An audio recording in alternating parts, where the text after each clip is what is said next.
Standing by the window of her midtown office surrounded by skyscrapers, Catherine Brown gazed down at the bustling streets of New York. As a real estate attorney, she was known for her perfectionist nature. Around her were neatly stacked piles of documents, each one a testament to her meticulous character.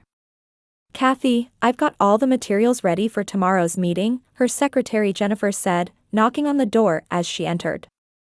Catherine turned around with a smile, showing her appreciation. "Thank you, Jenny. I'm about to wrap up now. We have an early start tomorrow." As Catherine returned to her desk and checked her final emails, her cell phone rang. Her face brightened when she saw the name displayed on the screen. "Mike, what is it?" Catherine answered. "Hey, Kathy. Where are you now? Still at the office?" Michael Wilson's voice was cheerful and seemed a bit excited. "Yes, I'm just about to leave." "Is something wrong?" "No, nothing in particular. I just wanted to see you. Can I stop by on my way home?" Catherine smiled. "Of course. But you'd better hurry, or I might get home before you." After hanging up, Catherine began packing documents into her bag. She and Michael had met 5 years ago at a dinner party hosted by mutual friends. Michael was a successful entrepreneur who had launched 3 tech-related venture companies. He had an easygoing personality, in contrast to Catherine's meticulous nature. "Tomorrow's your final dress fitting, right?" Jennifer asked. "Are you nervous?" Catherine nodded happily. "A little. But I'm more excited than anything." The wedding was 2 weeks away. All preparations were perfectly in order. True to Catherine's nature, every detail of the ceremony had been carefully planned. Michael, on the other hand, showed little interest in such details, simply saying, "Whatever you decide is fine with me." When she arrived at her apartment, Catherine ran into Michael just as she was getting out of the elevator. He smiled, embraced her, and kissed her on the cheek. "How was your day?" Catherine asked, and Michael shrugged. "Same as always. Meeting after meeting. Oh, and I signed a new contract." "Details?" "Well, I didn't really read it carefully," he said with a laugh. "Honestly, you." Catherine sighed, though she couldn't help but smile. "One of these days, you're going to get yourself into trouble. Not reading important documents properly." It's fine. I have good instincts," Michael answered carelessly. "Anyway, what shall we have for dinner?" As they began cooking in the kitchen, Catherine's phone rang.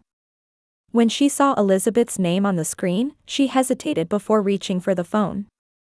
"Liz, what is it?" "Sis, I might be a little late for tomorrow's fitting." Elizabeth's voice had its usual hint of hastiness. "Work might run over." Catherine took a deep breath. Elizabeth's personality was the complete opposite of her sister's. Free-spirited and disorganized, always late for appointments. Since childhood, their parents had been drawn to Elizabeth's charming personality and tended to give her special treatment. "Liz, tomorrow is an important day. It's the final fitting. Don't be late."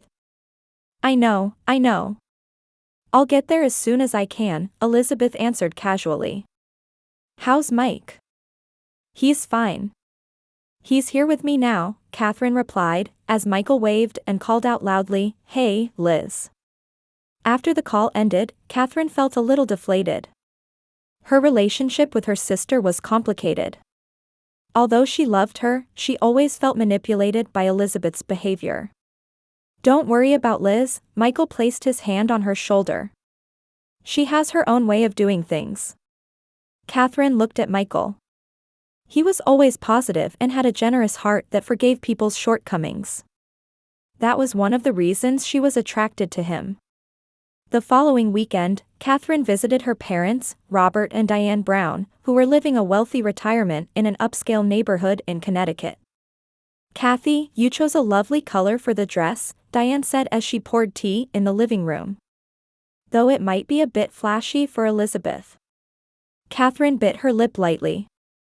Mom, it's the bridesmaid dress. I chose it. Oh, that's right, Diane continued, unfazed. How is Elizabeth doing? I wonder if she's busy. I haven't heard from her lately. She seems busy with work, Catherine answered. But she's helping with the wedding preparations. Robert Brown looked up from his newspaper. And Michael? Will his parents be coming to the ceremony? Yes, of course, Catherine replied. I confirmed with them by phone last week. Michael's parents, Joseph and Martha, came from a long-established family in Boston and were strict people who valued tradition and decorum. For them, their son's marriage to a lawyer was a source of pride, but Catherine always felt a bit nervous around them. That night, when Catherine returned to her apartment, she sat on the sofa in the living room and opened her laptop. She opened a secret folder and checked the prenuptial agreement with Michael. As a lawyer, she had included a special clause in this contract. It was a precaution, just in case. A clause stating that if Michael failed to show up at the wedding, a large portion of his business shares would be transferred to her. Of course, she didn't think such a thing would happen. It was just a form of insurance. She reread the clause and smiled. Michael, as usual, had signed the document without reading the details, saying, "It's probably just standard content anyway." Catherine closed her laptop and headed to the bedroom. On the wedding day, the bridal suite at a luxury hotel in Manhattan was filled with a festive atmosphere. Catherine Brown was surrounded by her hairstylist and makeup artist, being prepared for the most beautiful appearance of her life. Outside the window, the fresh May sunshine illuminated the streets of New York. A little more to the right. Yes, perfect, the hairstylist said as she secured the final floral ornament in Catherine's updo. Catherine looked at her reflection in the mirror and took a deep breath. After a long preparation period, the day had finally arrived. Is Elizabeth here yet? Catherine asked her friend and attendant, Jennifer. Not yet. But don't worry, she should be here soon, Jennifer said encouragingly. As the clock ticked closer to the scheduled time, the tension in the room gradually increased.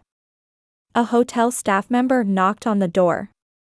Ms. Brown, there's something I need to discuss with you. Catherine walked to the door with a worried expression. What is it? I'm sorry, but it seems that Mr. Wilson, the groom, hasn't arrived yet. The ceremony is in 30 minutes, but... Catherine frowned. Michael isn't here yet? That's strange. He would definitely call if something was wrong. She quickly picked up her phone and dialed Michael's number. As the ringtone continued, the room fell silent. Catherine's heart began to race. Maybe he got caught in traffic, Jennifer said gently, but Catherine's anxiety only grew. After the fifth ring, the phone finally connected. Hey, Kathy. What's up? Michael's cheerful voice resonated with noisy background sounds. Lively music and people's laughter could be heard. Catherine was momentarily speechless. Michael, where are you? Everyone's waiting. The ceremony is about to start. After a brief silence, Michael answered in a light tone, "Oh, about that. I'm actually in Hawaii right now." Catherine couldn't believe her ears. What are you saying? Is this some kind of joke? It's not a joke, Kathy, Michael's voice turned cold. I'm here with your sister Liz. And... There was a pause, then Michael continued, your mom and dad are here too. We're all enjoying a little party. Catherine nearly collapsed onto a nearby chair. What are you saying? Do you understand what this means? There are so many people waiting. I know, Kathy. But I realized I couldn't marry you. Liz and I, we found each other. From the other end of the line, Catherine could hear Elizabeth's laughter. The blood drained from her face. Put mom and dad on, Catherine said in a trembling voice. Of course, Michael replied, and she could hear the phone being passed. Kathy? It was Diane Brown's voice. Mom, what is this all about? Catherine's voice was almost a shout. Kathy, calm down. Diane's voice was strangely cold. Sometimes life takes unexpected turns. Michael and Elizabeth look so happy together. Surely you can understand? Elizabeth is better suited for Michael. Catherine was speechless. Even her parents had betrayed her. Dad, she asked in a hoarse voice. He's here, but he can't come to the phone right now. He's having a good time. In the background, Robert Brown's laughter mingled with other voices. Catherine closed her eyes and took a deep breath. The phone returned to Michael. Kathy, listen, Michael's voice softened again. Let's forget about the wedding. Pretend it never happened. We're celebrating a new beginning here. After a brief silence, Catherine heard Elizabeth's voice. I'm sorry, sis. But we really love each other. You'll understand someday. Catherine hung up. The room was silent, and the staff and friends around her stood stunned, speechless. Could everyone please leave? Catherine said quietly. I need to be alone for a while. Once the room was empty, Catherine took off her wedding dress and pulled clothes from a nearby suitcase. Her movements were mechanical, but her mind was swirling with anger and sadness. After changing, she opened her laptop and searched for a specific file. The prenuptial agreement with Michael. There was determination in Catherine's eyes. Call Alex, she said to Jennifer. It's time to activate that contract. Catherine's voice had regained its composure. Her lawyer's mind was working again. There were no more tears on her face. Only an icy determination. 3 days after the wedding, Catherine's office was filled with tension. The morning sun streamed through the high-rise windows, illuminating the documents spread across the glass table.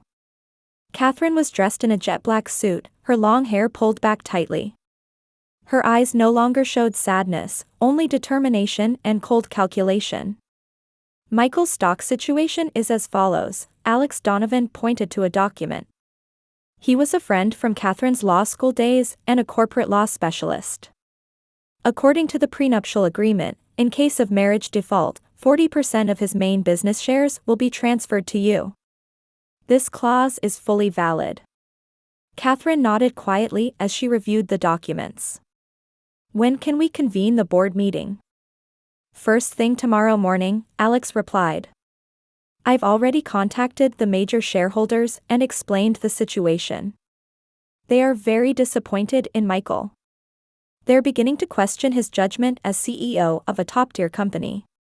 Catherine stood up and gazed out at the Manhattan skyline. Have you contacted Michael's parents?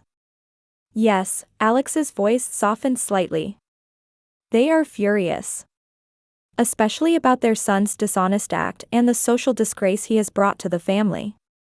They are completely on your side. Michael's parents were people who valued tradition and honesty above all else. Their son's betrayal of his fiancée, and worse, his disappearance on the wedding day, directly contradicted their values. Will they participate?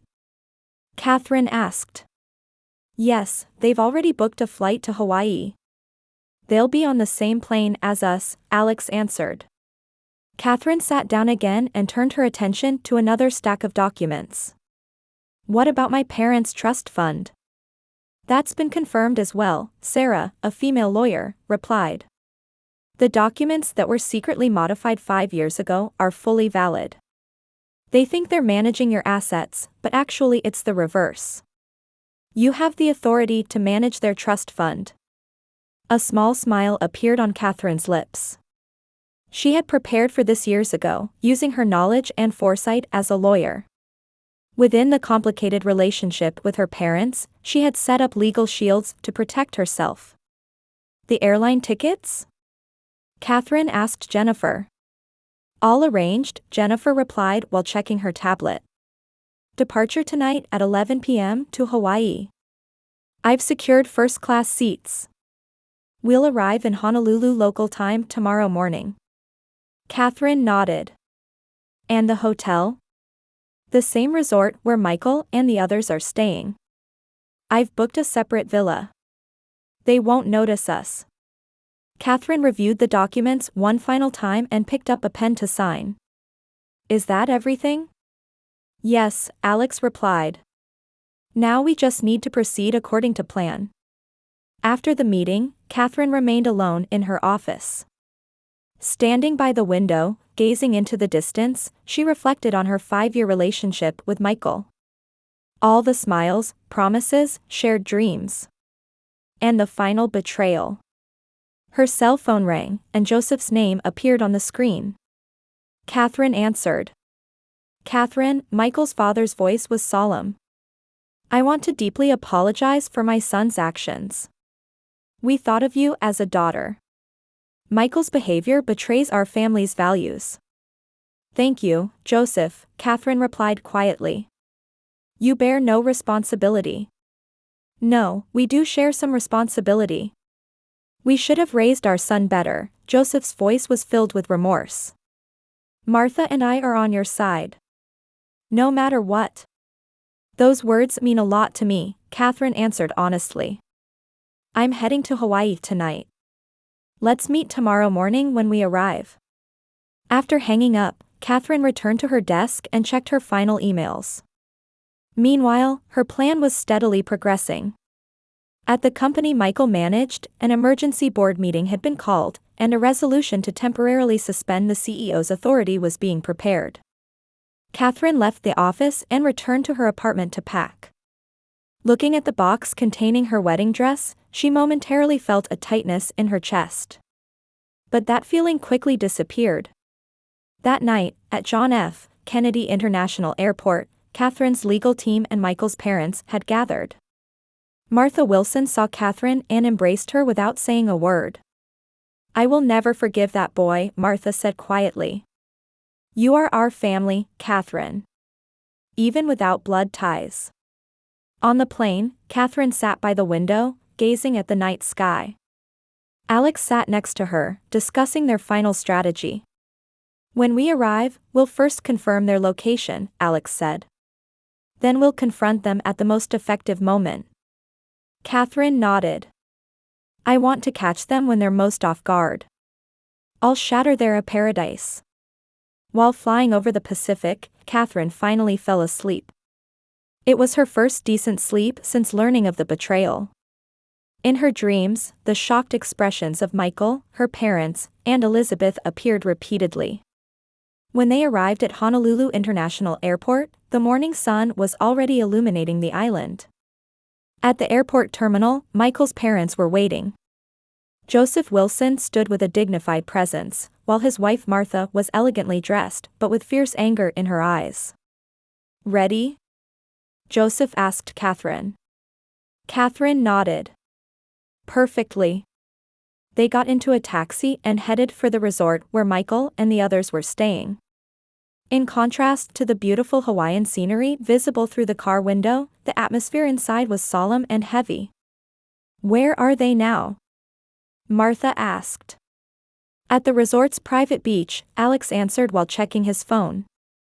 According to our sources, they plan to relax on the beach all day today. Catherine gazed at the blue sea outside the window and said quietly, perfect. People are most vulnerable when they're relaxed. The taxi arrived at the luxurious entrance of the resort. Catherine and her group checked into 2 villas that had already been reserved. Let's meet in the lobby in an hour, Catherine said. Until then, I have some preparations to make. She entered her villa, opened her suitcase, and took out a specially prepared navy blue business suit. It was her most powerful outfit. Standing in front of the mirror, she pulled her hair back tightly and checked her composed expression. Now, it's showtime, Catherine smiled slightly. At the private beach of the luxury Hawaiian resort, Michael Wilson was relaxing on a lounge chair under a parasol. Next to him, Elizabeth Brown was laughing with a cocktail in hand. Her laughter echoed across the beach, while Catherine's parents, Robert and Diane, were also gazing at the sea with relaxed expressions. I've never felt so free, Michael raised his glass. I think we made the right decision. Elizabeth nodded. I feel bad about Kathy, but we truly love each other. She'll understand someday. Kathy was always so rigid, Diane said with a hint of regret. That girl has a hard time finding joy. Always work, work. Don't worry, Robert said. She'll bounce back. Kathy is a strong girl. The four of them toasted elegantly, enjoying the tropical sun. Behind them, hotel staff were providing attentive service. In the midst of this, a staff member approached Michael. Mr. Wilson, I'm sorry to disturb you, but an important guest has arrived at the lobby. They've requested to see you urgently. Michael frowned. Me? Who is it? I don't have the details, but they say it's extremely important and business-related, the staff member replied politely. Work chasing me all the way to Hawaii, Michael showed slight irritation but stood up. Everyone, I'll be right back. Elizabeth looked concerned. Should I come with you? No, I'll be back soon. It's probably a call from New York, Michael placed his hand on her shoulder. We'll come too, Diane stood up. I've had enough sun for now, and I wanted to head back to the room anyway. The four of them left the beach and headed toward the resort's main building. When they entered the luxurious lobby, Michael stopped in his tracks. The blood drained from his face in shock. In the center of the lobby stood Catherine Brown in a perfect business suit. Next to her were her legal team and, incredibly, Michael's parents. Kathy. Michael's voice trembled. What are you doing here? And Dad, Mom too. Son, Joseph Wilson's voice was ice cold. We are ashamed of your actions. Elizabeth paled at the sight of Catherine. Catherine's parents, standing behind her, were similarly speechless. How's your vacation going? Catherine asked calmly. There was no emotion in her voice. Kathy, what are you doing here? Elizabeth asked in a trembling voice. Business, Liz, Catherine answered. She opened her briefcase and took out some documents. Michael, you signed this, didn't you? Michael looked at the documents with a confused expression. Oh, the prenuptial agreement. What about it? Look at page 17, Catherine instructed. Alex stepped forward and pointed to a specific page for Michael. Michael's expression changed gradually. First confusion, then disbelief, and finally fear. This is a joke, right? It's not a joke, Catherine answered calmly. This clause clearly states that in case of dishonest conduct, such as not showing up at the wedding, 40% of your business shares will be transferred to me. That's impossible. Michael's voice rose. There was no such clause. It was written in small print on page 17, Catherine explained. You never read documents properly. Remember how you hurriedly signed it? Saying, it's probably just standard content anyway. Michael's face turned pale. Is this legally valid? Completely valid, Alex answered. We've already obtained court approval. Mr. Wilson also had the opportunity to seek legal advice at the time of signing, but he declined, saying it was unnecessary. Elizabeth stepped forward and pleaded with Catherine. Sis, this is going too far. Yes, we made a mistake, but to take Michael's business. Really? Catherine looked coldly at Elizabeth. You all took my life away. On my wedding day. Catherine then turned to her parents. And Mom and Dad. You thought you were managing my trust fund, didn't you? Robert frowned. Of course. We're the trustees. Wrong, Catherine said quietly. 5 years ago, I legally transferred management rights to myself. With your signatures. What? Diane raised her voice. That's impossible. You don't read documents carefully either, Catherine sneered. Remember those papers I brought when I received my economic law degree? Those were actually documents transferring the trust fund management rights. The lobby fell silent. The expressions of Michael, Elizabeth, and Catherine's parents had changed to despair. "What good will this do?" Michael asked. "Is this revenge?" "Justice," Catherine answered. "You betrayed me. Everyone betrayed me. But I'm not the kind of woman who just cries and lets it go."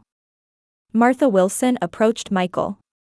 "Your father and I can no longer call you our son. Catherine is the daughter we are proud of."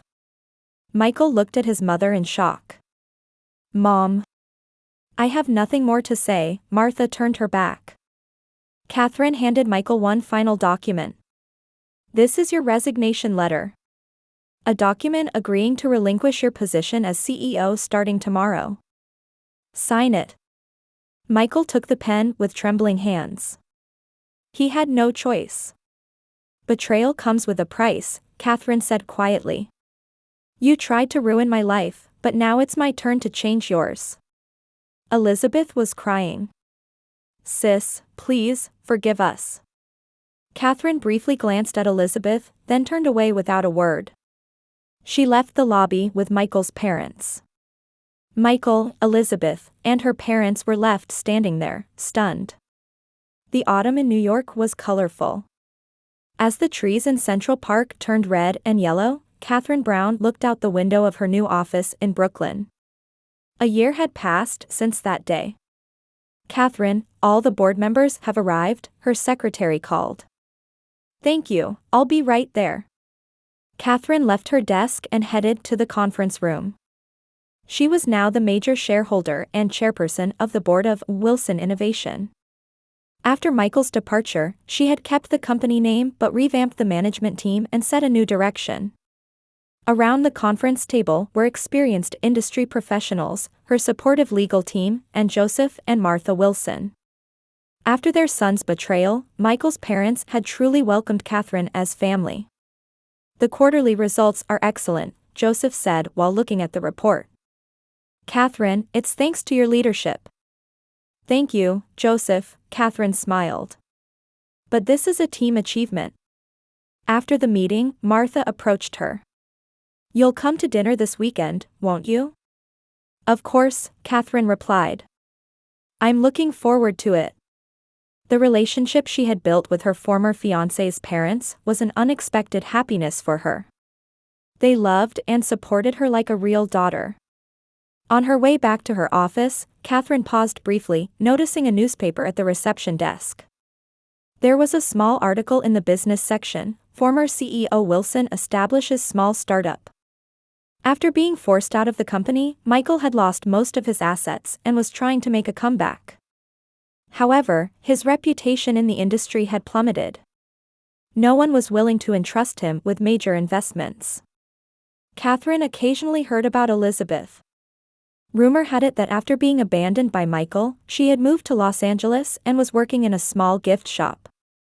She seemed to be living a life far removed from her previously glamorous existence. With her parents, Catherine maintained only minimal contact. After losing control of the trust fund, their lifestyle was no longer as luxurious as before. Occasionally, letters seeking reconciliation arrived, but Catherine wasn't ready yet. She could forgive, but not forget. That evening, Catherine returned to her new apartment in Brooklyn. Having sold her previous luxury apartment, she was starting life anew in a different environment. On the living room table was a bouquet of flowers. The card read, "Looking forward to dinner tonight. David Morrison." He was an architect who had met Catherine 6 months ago at a charity event. A gentle and sincere man, he never judged her even after learning about her past. Their relationship was deepening slowly but surely. Catherine took a shower, changed clothes, and began preparing for her dinner date with David. Standing in front of the mirror, she gazed at her slightly different self. Her eyes no longer held sadness or anger. Instead, there was quiet strength and new hope. Betrayal had devastated her but had also made her stronger. She had risen not as a victim, but as the protagonist of her own life. Before leaving the apartment, Catherine stood by the window one last time, gazing at the city lights. Life can change in unpredictable ways, sometimes painfully. But what you learn from that pain and how you grow is up to you. She took a deep breath and closed the door. A new chapter was just beginning.